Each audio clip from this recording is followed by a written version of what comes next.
You're listening to KGUA 88.3 FM in Walla, California, and KBVE 107.9 FM in Boonville, California. And welcome back to the Ocean Life Symposium. I hope you enjoyed the morning and all the amazing education we're learning about our sister right here on the coast, our ocean that we love so much. And joining us today, our host of the event is Miss Sherry Goforth. And we have Scott and Tree Mercer in the other room. And our next guest is Miss Jodi Frediani. And Sherry, take it away. Thanks, Sevi. Good morning, Jody. It's almost noon, actually, but Good morning, Sherry. I'd like to introduce Jodi Frediani. She is from Santa Cruz. She's um, an award-winning photographer and humpback whale researcher whose photographic exploits and field research activities have taken her on adventures to Africa, Alaska, Argentina, Antarctica, Brazil, Dominican Republic, Franz Josef Land, Mongolia, Norway, Siberia, and South Georgia. I'm not done yet. Thailand and Tonga.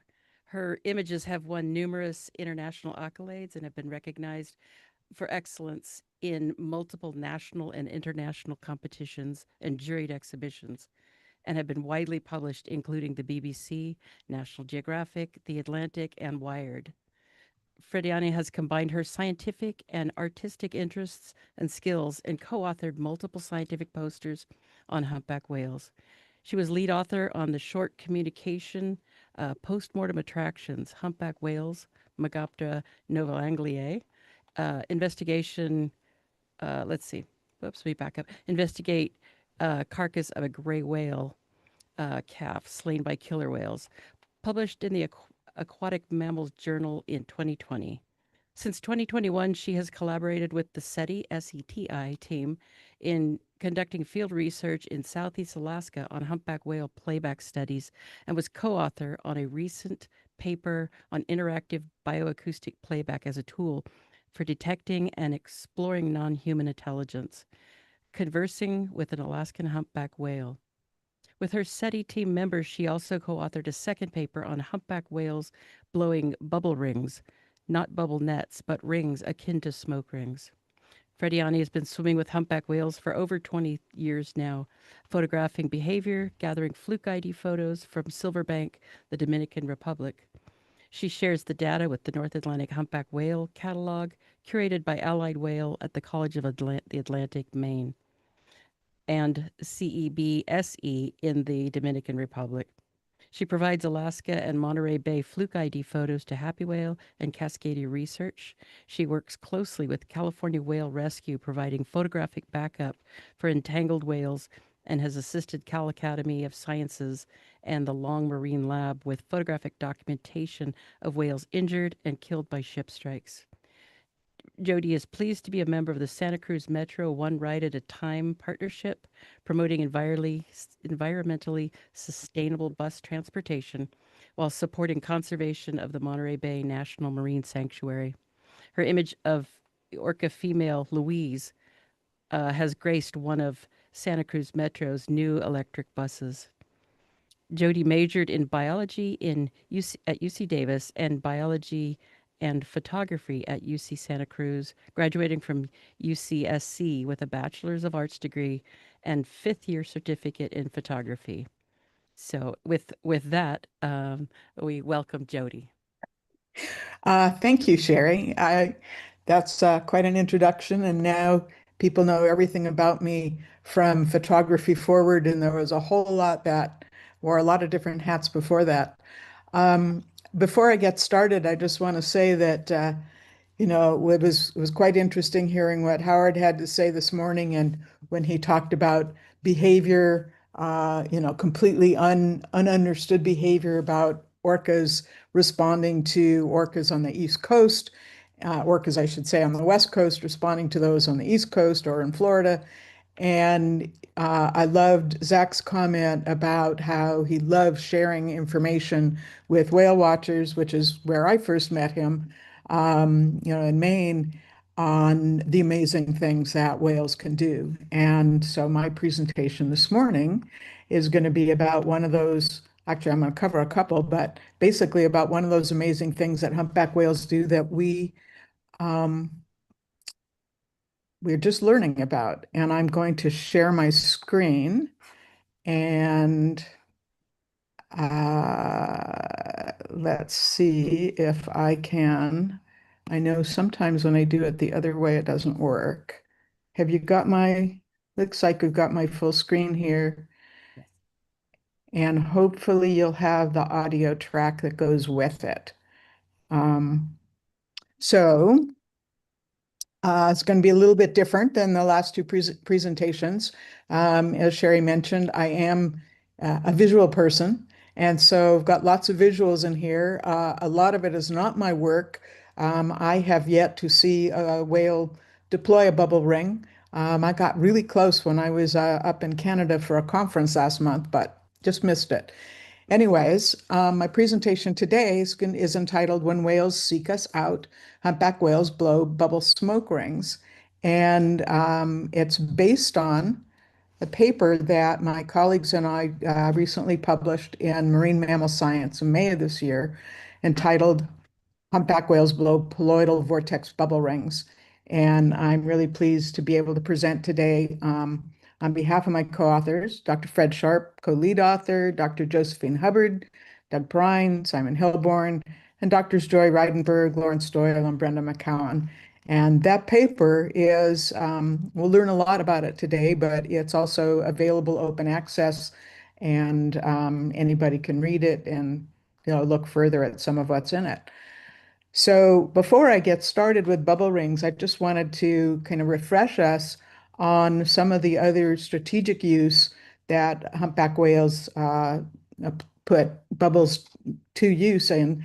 And I'm sure, any of the humpback whale people are aware of this, but not everybody has had the opportunity to see humpback whales using bubbles to create barrier traps in feeding.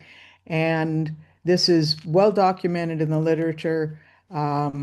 We see whales, use it for hunting, schooling prey. In Alaska, that may be they cooperatively feed when they're feeding on herring.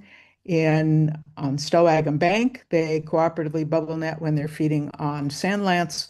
And in Antarctica, they do so when they're feeding on krill, and they individually feed bubble net feed on krill in Alaska. So I hope you can hear this because it's going to start with the feeding call, which was recorded by our captain, Mark Choquette at the time. And then we'll see a bubble ring. Sorry, there I am screwing everything, confusing people. A bubble net forming, and then the whales coming up and feeding together. For our listeners, can you explain a little bit, describe what's going on in the photos, in the video? Right here.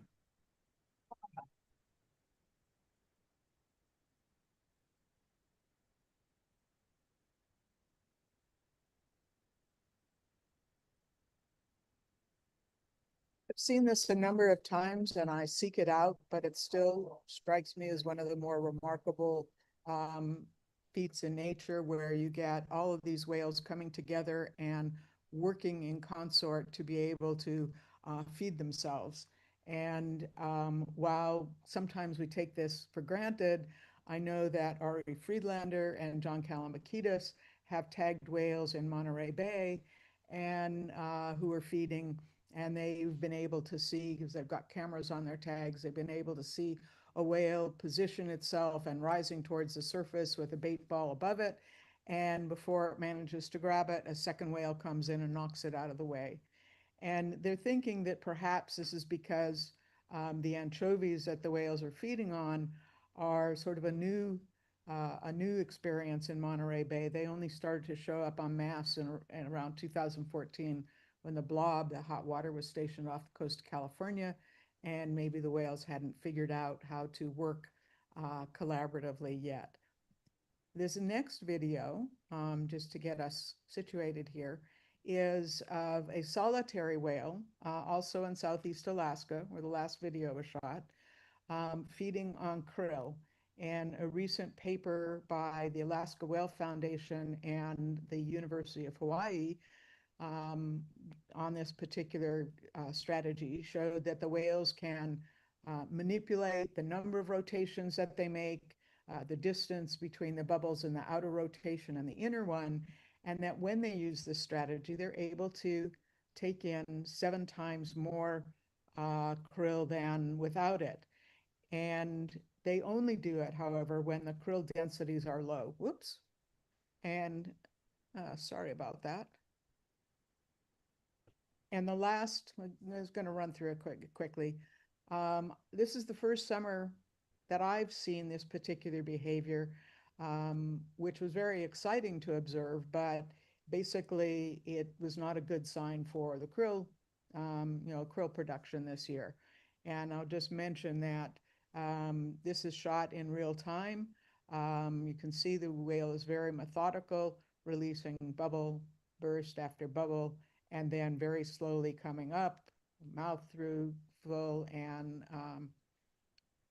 grabbing those krill and then taking off.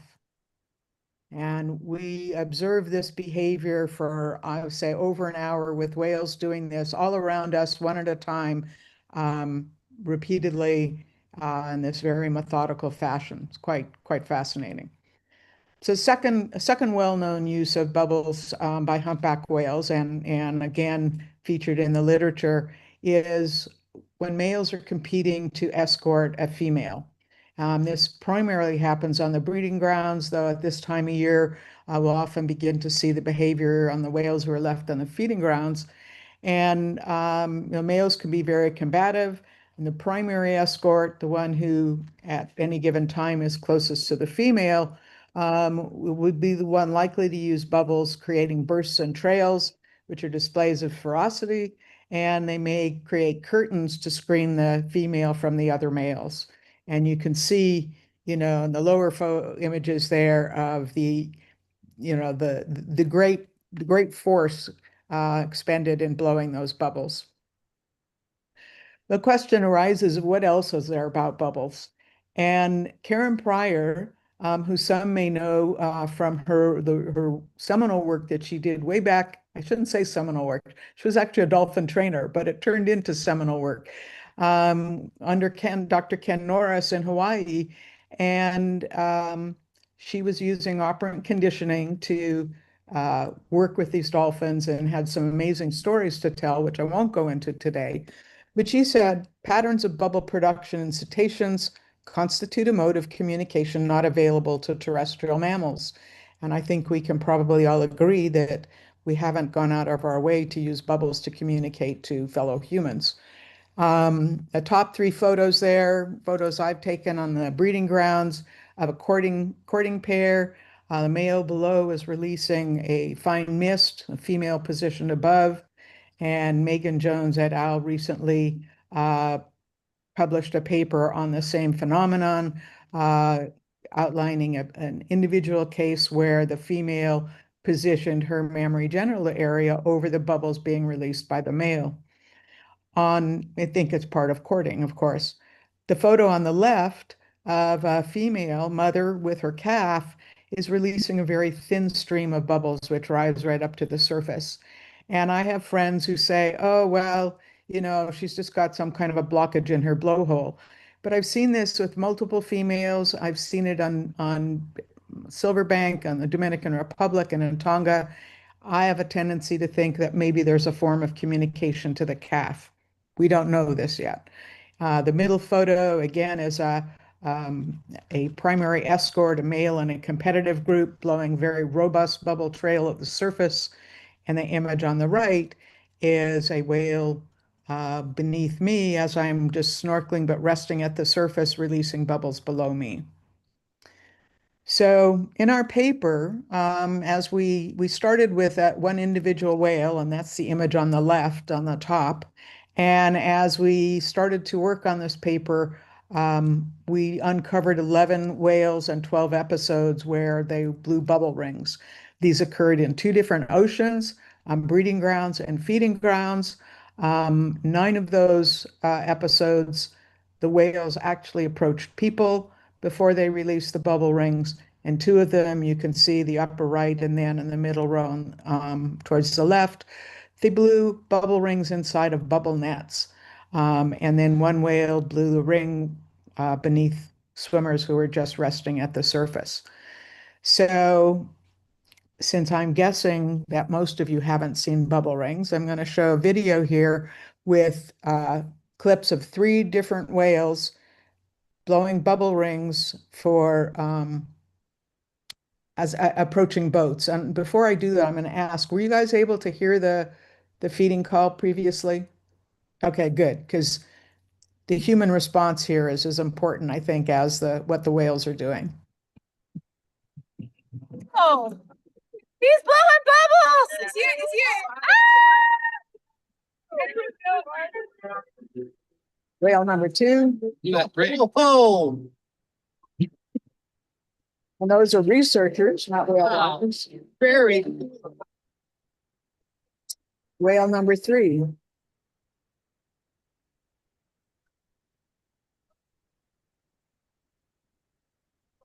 And this last whale, The other side as well.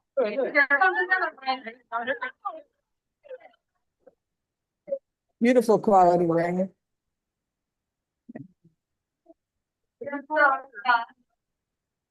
And last whale was well known for blowing bubble rings on the Stellwagen Bank.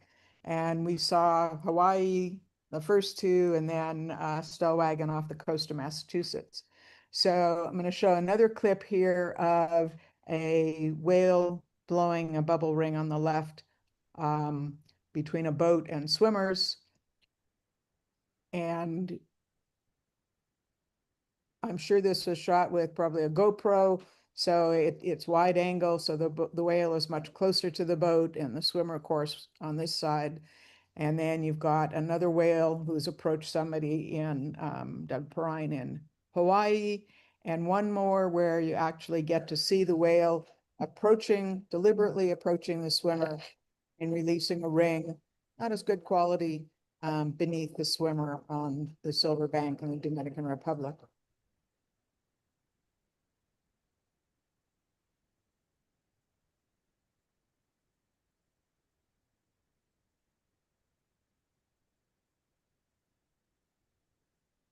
So, in an attempt to understand what was going on, we kind of looked at what other species do. And the question is, are rings perhaps a species-specific communication? And there are some zoo-housed Western gorillas who have learned to develop a specific vocalization that they use to attract the attention of human caregivers. But they only do this when their caregivers are nearby with food and not paying attention to the gorillas. And the most common vocalization is something called a snuff, which is kind of a cross between a sneeze and a cough. And the researchers feel that the gorillas probably figured out that the humans always show up when they're sneezing and coughing, when the gorillas are sick. And so that might be a good way to catch their attention. But even in the wild, the greater honey guide has developed a specialized call that it uses to engage the human honey hunters who they need to get into the honey hives on their behalf. So the birds will find the hive, they'll find the people, they'll make this call, the humans follow them, hack into the hive, take the honey, and then leave the wax and the larva behind for the birds. So it works well for both of them. But in addition to the possibility that these whales are communicating with us, as we saw earlier, we came across 2 encounters where the whales were blowing bubble rings inside the nets. And both of these were, I should say, all of the ones that we have were obtained opportunistically. In this case, Wayne Davis, a pilot and photographer, was out doing fish spotting for fishermen for Cape Cod and came upon whale, blowing bubble net and just happened to have 3 rings inside it. And then on the right, Allison Henry, working for NOAA, was out flying looking for northern right whales. And even though two of those rings are circled in there, there's actually a third one, again, released inside this bubble net between the two that are encircled. So we have no idea exactly why or how this may impact the ability to corral the fish, because the whales aren't coming up in the middle, but nonetheless, this behavior has been filmed, and in both cases, the people were in light planes when they got the footage. So to try and understand a little bit more about what these bubble rings are, Roger Payne described them as madly spinning donut-shaped clouds that look like giant smoke rings about 3 feet in diameter that rise rapidly to the surface. And he talked about that in his book, his wonderful book, Among Whales, which I encourage anybody who hasn't read to read. And he actually mentioned, and this was back in the 80s, a female blowing rings, whereas the whale we discovered from the 80s was actually a male. So there may have been two. But to take it on a different level, scientifically, a bubble ring is a donut-shaped, colloidally spinning air-infused vortex.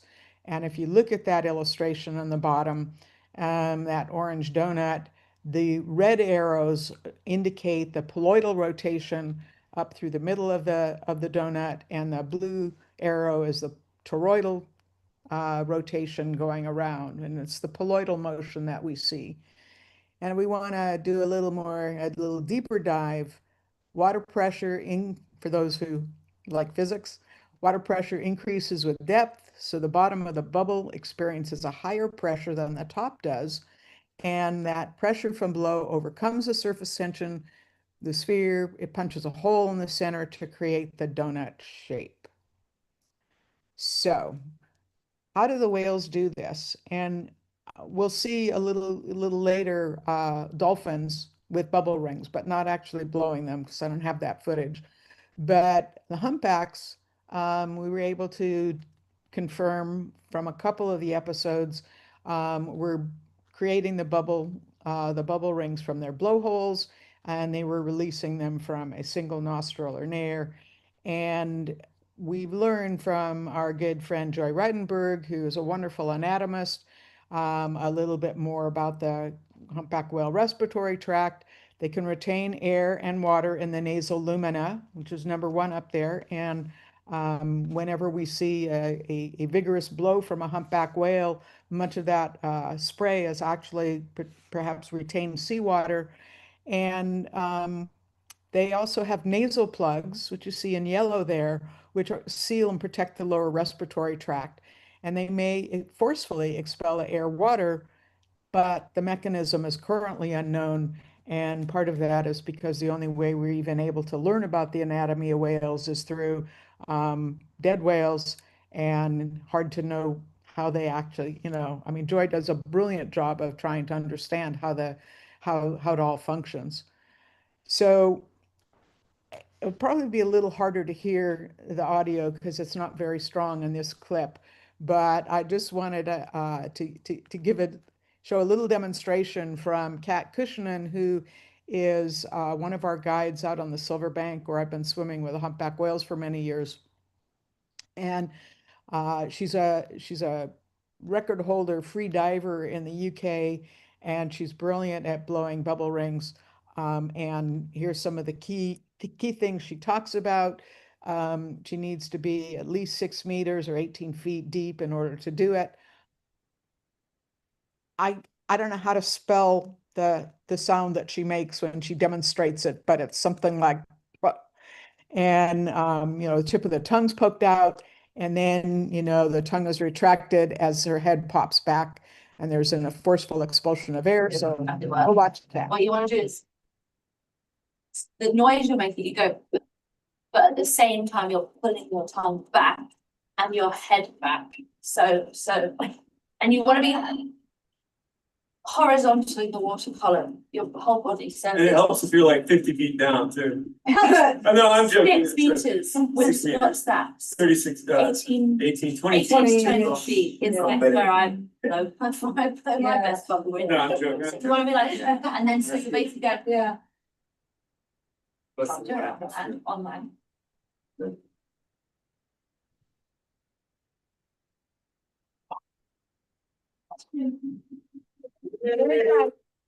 There you go. So Yeah. maybe Pat's tongue functions as a nasal plug in the respiratory tract of a whale. So why do we call them bubble smoke rings? And this is something that I've been sort of a stickler on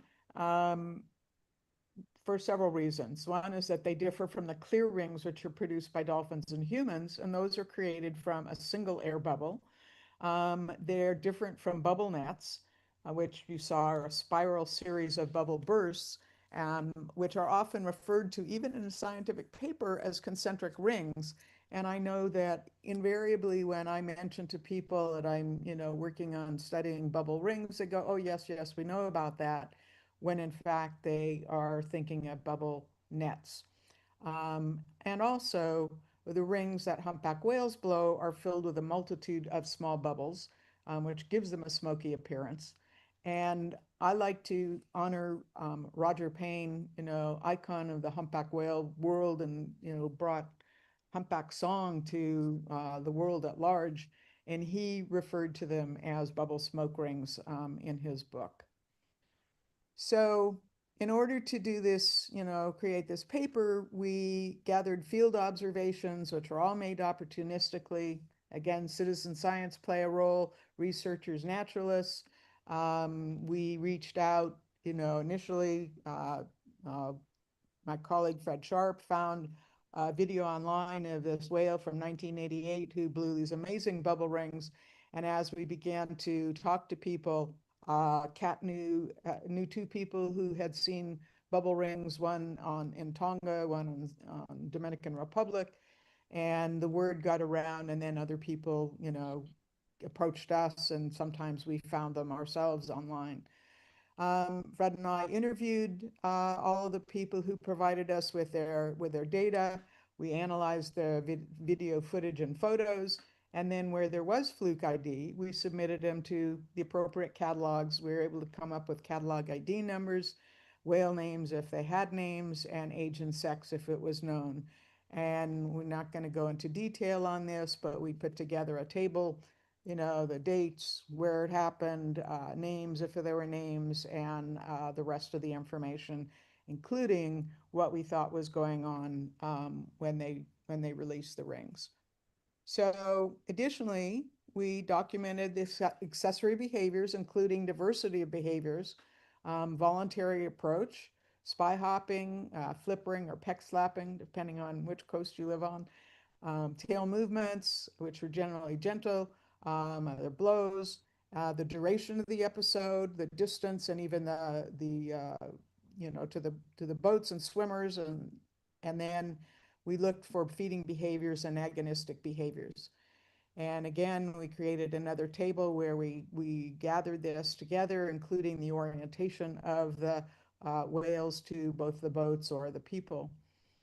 And we looked at also the human response. So to make sure we weren't just succumbing to observational bias, i.e., we only see the whales when they're close to boats or swimmers, we contacted several researchers who were using UAVs or drones in their research for other purposes. All their flights were conducted at a distance from nearby vessels. They took place in Alaska, Hawaii, Antarctica, and Bermuda, which basically covered breeding, feeding grounds, and the migratory route. And in nearly 5,000, UAV flights, there were no rings detected. So give you an idea of where all of this, his data has been gathered from, and the fact that it seems that the independent populations are learning how to do this on their own. The ones in red were in our paper. The ones in purple have come to our attention since the paper was published. So in the North Pacific, we've got Maui, Monterey Bay, and the Sea of Cortez. In the South Pacific, Moorea, and then in the Southern Ocean, we've got Antarctica, all that side of the world. And then in the North Atlantic, we have one up in Reykjavik in Iceland. We had 4 in St. Lawrence, which I'll tell you a little bit more about later, which completely blew my mind. Stellwagen Bank off the coast of Massachusetts, the Silver Bank, and then Turks and Caicos Island. So we explored several hypotheses. We looked at bubble rings as an aggressive display and determined it was not supported, even though we had reviewers who were certain that they must be part of an aggressive display. But there was no evidence of agonism. There weren't any head lunges. There weren't any large, robust bubble trails. Even when they blew bubble bursts that didn't quite manage to become rings, there weren't any trumpet blows. There were no tail throws or tail slashing. They were all, very, very leisurely, and the structures were very modest. And we didn't see any signs of aggression. And as I said, when people were involved in boats, the whales voluntarily approached. So we also looked at inquisitive behavior, known in the whale watch community as friendly behavior, and that was supported. The whales, as I said, voluntarily approached boats or swimmers. They engaged in other, relaxed behaviors indicative of friendliness or curiosity, such as spy hopping. They lingered in the vicinity of the boats or swimmers. They weren't in a hurry to get out of there. It wasn't a, tail slash and I'm out of here. The rings were often released beneath the boat or the swimmer. And some of the whales that were known had a history of inquisitive or friendly behavior. So we also included resting behavior, as we had one encounter where a pair of whales were resting probably 30 feet or so beneath snorkelers who were resting at the surface. And one of those whales released a bubble ring beneath the humans. Whether they would have approached if they weren't engaged in resting, one will never know, but they seem to do this in response to the humans who are above them. And then, of course, we looked at foraging aids, and we found this was supported. We've got, even though we don't have, well, actually, it looks like there's a bird in the right, but we don't have sea lions or other species feeding alongside them, but we do have feeding behavior, lunging at the surface, open mouths, expanded ventral pleats, and of course, the bubble net. 3 of the 12 episodes took place on the feeding grounds. And 2 of those included this feeding, behavior.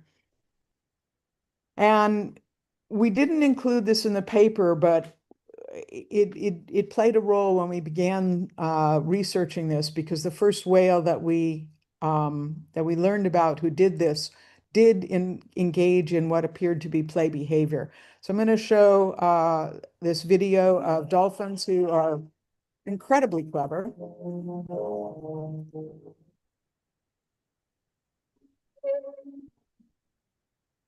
And I should say very creative.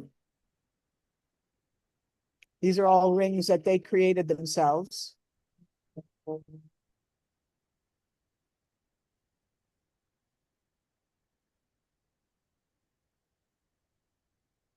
Always impresses me on how, I mean, it shouldn't be a surprise, but it impresses me on how fully they understand the watery element that they live in. And dolphins are actually able to create rings from the blowhole, from the mouth, and they have learned to use their flukes and smack the water in just such a way that it can create that vortex and create a bubble ring. And here we have a cat again demonstrating bubble ring in the flesh here in the field. Beautiful ring. And again, she has a great ability to gauge how rapidly that ring is rising, how quickly she needs to rise to engage in similar behavior to the dolphins. And I mentioned the first whale who we looked at, and his name was Thorn. He was a 6-year-old in 1988 on Stellwagen Bank, known for approaching boats. You see him spy hopping in the middle of one of his rings, swimming into the middle and releasing a vigorous spout, swimming out of them, and meets the criteria of play. So that's also a possibility. And then, in conclusion and in our discussion, we conclude that these rings are not commonly observed among humpbacks, and they appear to be learned and not instinctive behavior. Ring creation occurs in non-mutually exclusive contexts, although most commonly in boats or swimmers, and often related to inquisitiveness. And I'll just say that as humans, we do a lot of things that occur in mutually non-exclusive contexts. And one that I used to be an animal trainer, and I would talk about that to people, how when we cross our arms in front of our chest, it may be a sign that we are a bit standoffish. It may be that we're cold, so we can't just say, this means, this and not something else. And clearly they blow them within bubble nets in the presence of light planes. Maybe they're responding to the sound of the planes above them, and they do so in resting in the presence of swimmers. And I have to say that the patterns, we're to repeat it because it's really important, that patterns of bubble production and cetaceans constitute a mode of communication that's not available to terrestrial mammals. They may be a form of interspecies communication, and they may also be a new tool for increasing feeding efficacy. So, according to Beersey, and I love this quote, we must acknowledge our present ignorance and keep a door open to the unexpected. We heard Zach say how exciting it is to find out about the unexpected. And I want to take a moment to show a little bit of the unexpected. I just attended the Humpback Whale World Congress in Tadoussac, Quebec in October. It was a wonderful opportunity for a whole lot of reasons. Great presentations, got to see my first beluga whales, but the day before I gave my presentation, which is a very abbreviated version of what you just watched, Max Hoyt, son of Eric Hoyt, who has done phenomenal work on conservation and creation of marine protected areas, said, "Oh, I've seen that in Iceland." And he is a naturalist on a whale watch boat there. And we'll take a look. Read something. So they had 40 feet. See a bubble net forming very close to the boat. Oh, they got to be coming.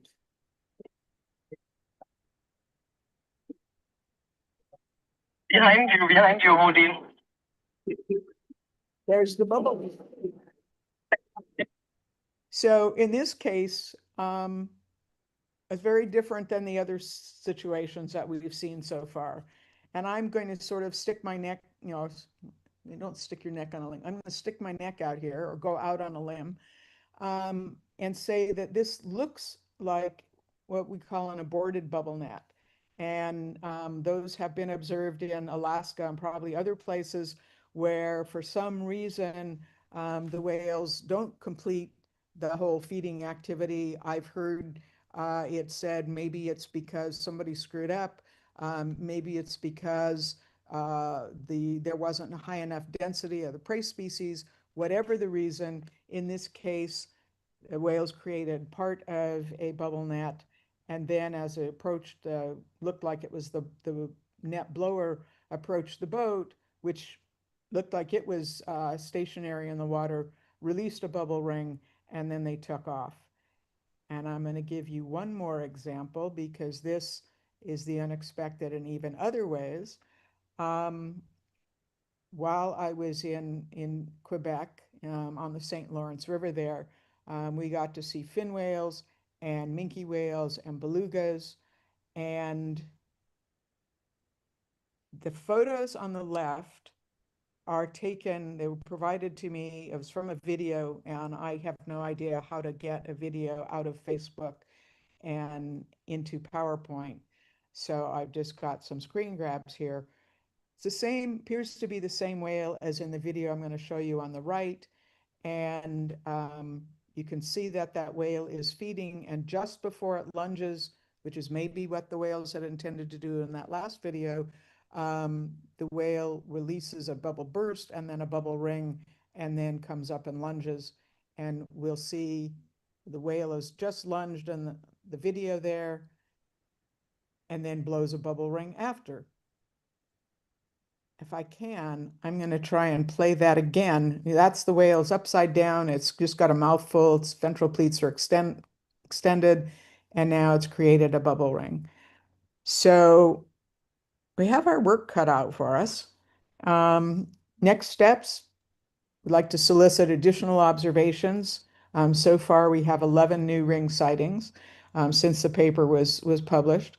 And we'd like to conduct experimental ring presentations, kind of playbacks to the whales, but we need to develop a ring generator that can create 3-foot diameter, bubble rings with, made of lots of little bubbles.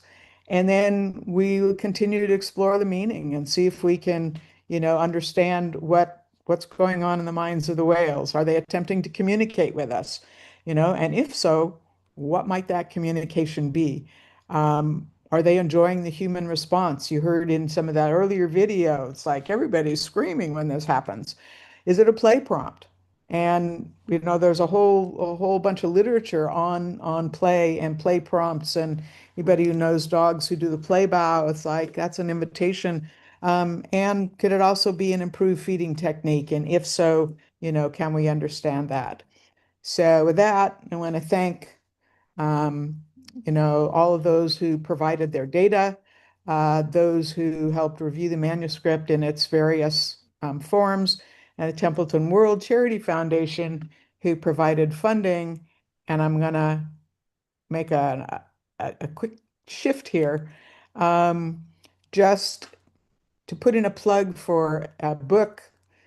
Doesn't have any bubble rings in it, but since the paper was published, I had 2 reports and video from one of those of bubble rings being blown in Monterey Bay, which again has blown people's minds. But Caitlin Taylor and I interviewed 40 people about their most memorable wildlife encounters on the bay. And we transcribed those stories. They're illustrated largely with my photos and other photos for the Octopus Garden, which I haven't been down the side of a seamount to see. New to Branks that are new to science. But the book includes stories about killer whales and humpbacks and multiple other species of whales, dolphins, white sharks, seabirds, and plankton, bioluminescence, lots of other things. So I know that Tree has said she's going to try and get it carried in the bookstore up in your area. And I've got signed copies. People can contact me, or you can order them from Amazon. Those who don't want to deal with Amazon, go to your local bookstore and ask them, to provide copies. And questions, although I understand questions may not be entertained until after the last speaker. Is that correct? Yeah, that's correct. For people with questions, you can send them to email oceanlifesymposium@gmail.com.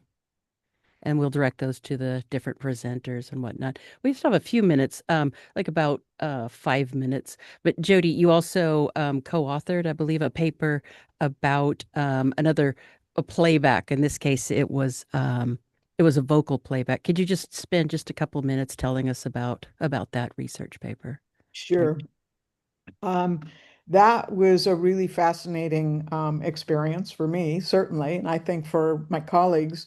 But people have done playback experiments in Alaska, other places as well, of recordings. Usually, it's a recording of a whale played to the whale, and generally there's been no response. And we had a 3-week field season. And the first week we were out, getting equipment set up and experimenting with some other kinds of calls and getting no response. The second week, we decided to try something different. And I say we in here. I'm not the mastermind in this. I'm the photographer and who can document the whales and what's going on. And one morning we had, I don't know, 8 whales off, a bit of a distance, and they were feeding individually, but close to one another. And my team members had a hydrophone in the water, and they recorded the contact calls, or what are called whoop calls or throp calls, that the whales were making. And they do this in all the populations, and it's believed a way that they can stay in contact when they can't see one another. They're either not close enough, their visibility is not good. And it was decided that one of them was such high quality that we should try and play that back the next day. And we were about 3 miles away from where we had recorded them the day before. And we followed a very specific protocol, which is 20 minutes. We're just listening. We've got a hydrophone and a speaker in the water, but we're just listening. 20 minutes, we're conducting the playback. And the following 20 minutes, we're again just listening. And the people on the computer with the whip call that's going to be played through the speaker, and Brenda McCowan is blind to what's going on outside. All right, so it's, she's just playing it. We've got photographers, a videographer, and other sighters on the bow and on the top deck, observing if there are other whales around, what's going on. And I believe she plays maybe 3 calls. And just prior to that, a whale has done a lunge feed fairly, not too far from the boat. Brenda plays the whip call 3 times, the exemplar. And on the third time, the whale responds. Oh, And I'm sorry, I get goosebumps when I start to tell it. And for the next 20 minutes, for like 33 calls or so, this whale, who we identified as a 30, maybe 35 years at the time, 38 years somewhere, female named Twain, responded each time. And Brenda was very limited in how she could change this conversation. And the only tool she had at her disposal was the latency, or the amount of time that she waited in between playing the call and after the whale had responded. And as she made those adjustments, the whale also responded. And while this was occurring, the whale was apparently swimming around the boat. We only know where she surfaced. So, we can't say she didn't swim under the boat, but she appeared on both sides of the boat and continued to call. And it was kind of like maybe a hello, hello, hello, hello. And at some point, her blows seemed to be a little more aroused, like, where are you? Who are you? What's going on? And then we had to stop because of the protocol. And Twain called 2 more times. And when she got no response, she swam away. oh, wow. So it was quite remarkable. And what was also fascinating is that, we were able to identify her from fluke photos, and lo and behold, she had been present the day before when we recorded that exemplar. So it may have been her own voice she was responding to, or if not, it was one of the whales that she was with. So we're hoping to, be able to carry on with this research. We've got new software where we can make some fine manipulations in the call and see, if the whale responds to that. That's So interesting. So just one quick thing. How many times did Brenda play the exemplar, and how many times did Twain respond during that time period? I will answer to the best of my ability, but I'm really terrible remembering numbers. I'm not like somebody I know in the killer whale world who can remember specific dates and the time of day she saw animals. But I believe it was approximately, 33 times that the whale responded, and maybe 36 times that the call was played. So I think that there were a couple that didn't happen in that she didn't respond immediately to the first two. She came over, responded, and then she called two more times at the end. And if you got the paper in front of you, we know exactly.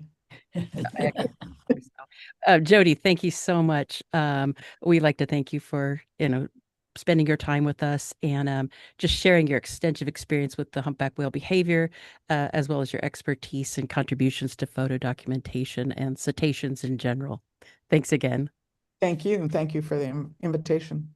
Thank you, Jodi. Really enjoyed your presentation and learned so much. A lot of questions still unanswered, and we just have to keep at it. Yep. Yep. They're out there. All right. Thank you. Thank you. All right. And that concludes what are we on hour 3? Mm-hmm. Hour Yep. 3 of the Ocean Life Symposium here on KGUA. And we're going to take a quick 10-minute break. We'll be back at noon with the next guest.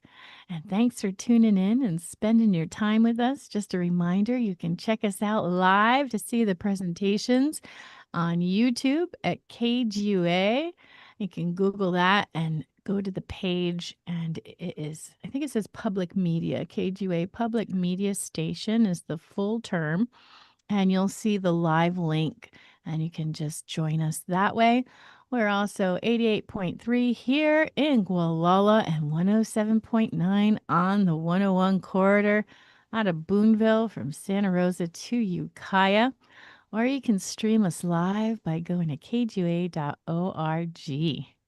Technology, it's a fabulous thing when it works, huh? Well, thanks for tuning in, and we'll take you to our weekly news report with the ICO right now here on 88.3 KGUA.